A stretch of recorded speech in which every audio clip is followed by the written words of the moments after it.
Tippy time my damies, Topcat here and welcome back to the channel. Today's video is the second in a series of 7 videos spotlighting the rise of the roaming super and the utility inside of Destiny 2. As the new season gets near, another seasonal activity does also. These activities tend to chuck a small handful of guardians at a horde of enemies with one yellow bar mechanic gated boss at the end of it. There will be a bevy of new weapons and red borders to farm, so these activities become more about speed and efficient slaying over maximum DPS. Particularly when you think about how strong our guardians actually are now due to the power creep, so this has led me to change tact in the way I play my PvE now. This video will focus on our pole dancer. This has a 30-30 split, 30 seconds to get your super, and you can use it for 30 seconds thanks to the exotic the Raiden Flux. It lasts mad long. The armor perk, Synapse Junctions, quick successive attacks with Arc Staff increase both its damage and its duration. In order to get this super as often as possible, we will be using the Energy Converter mod. Whilst charged with light, using your grenade attack will grant you super energy. This consumes all stacks of charged with light that you have. The more stacks that you have, the more super energy you're going to get.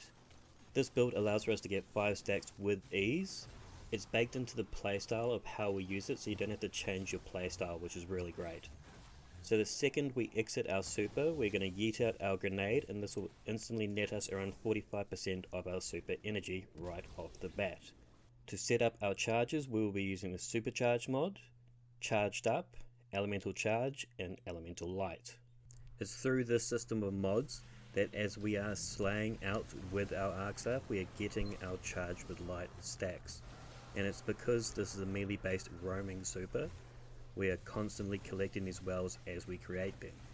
It doesn't drop one on every kill though, it's kind of around every 2.5 kills you're going to get a well. We will be double stacking the hands-on mod. This gains bonus super energy whenever you get melee kills. This is going to be our second source of obtaining super energy. Not only is it extremely efficient, but anybody who has been playing the updated Arc 3.0 Hunter this season knows just how much fun it is getting in the thick of it, balling up your fist and cracking skulls. And of course our melee of choice is going to be the combination blow. This melee stacks up damage 3 times. It gives you 13 odd seconds to chain the following melee. Defeating targets give us ability charge, which is what we pair with our gambler's dodge in order to loop our melees.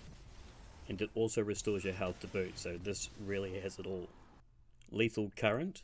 After dodging, your next melee attack will have increased lunge range, jolts targets and creates aftershocks. For stronger opponents, punch that jolted target again and it will blind them as well, so you can follow up with a nice easy cleanup. Spark of Amplitude. Rapidly defeating targets whilst you are amplified creates orbs of power. This is great. Not only do your melee combos create orbs, but when you're in your super, you're also making orbs that you yourself can collect, not just your fire team.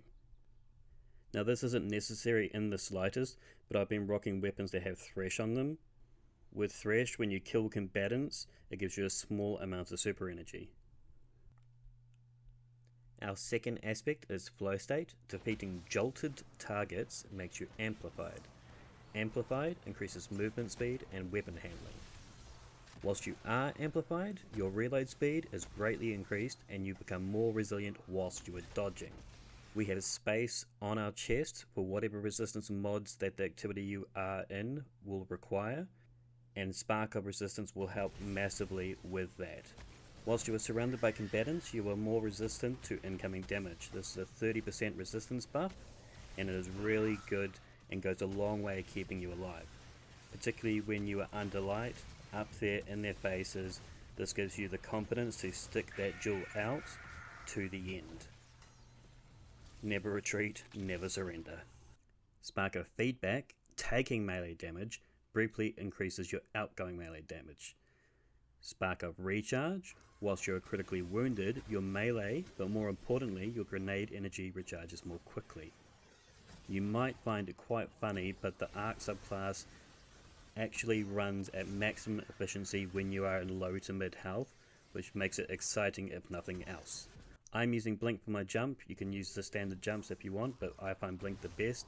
I hardly think I need to advocate for this, as I'm sure you love it as much as I do, but it really does come in handy whilst you're in your super, and makes your super go further, as you can close that gap much more quickly. But the blink is equally as good for retreat if you ever require it. I've been using the flashbang grenade. I'm 15 under light in this activity and it straight up destroyed those foes, but we mainly want to use this grenade as we need a grenade to chuck after we've completed our super, and this has a really great cooldown. And you don't really want the grenade kills anyway, you want thresh and melee kills.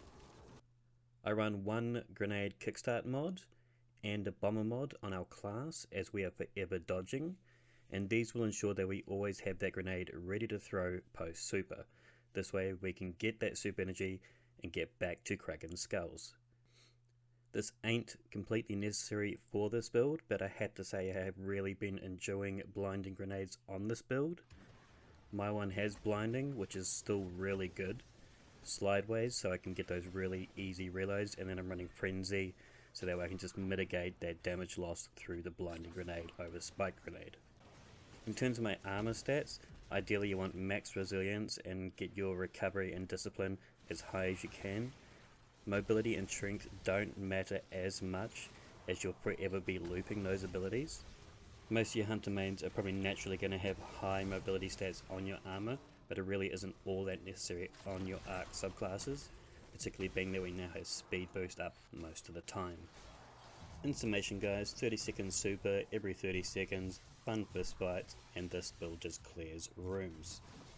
If you like this vid, please hit that thumbs. If you're new, smash that sub and ring that bell. If you've got any questions or suggestions, feel free to comment down below. I'll leave a dim in the description, and until next time, tippy tie my damies, what a tie. Bottom of everything, he's the most tip-top.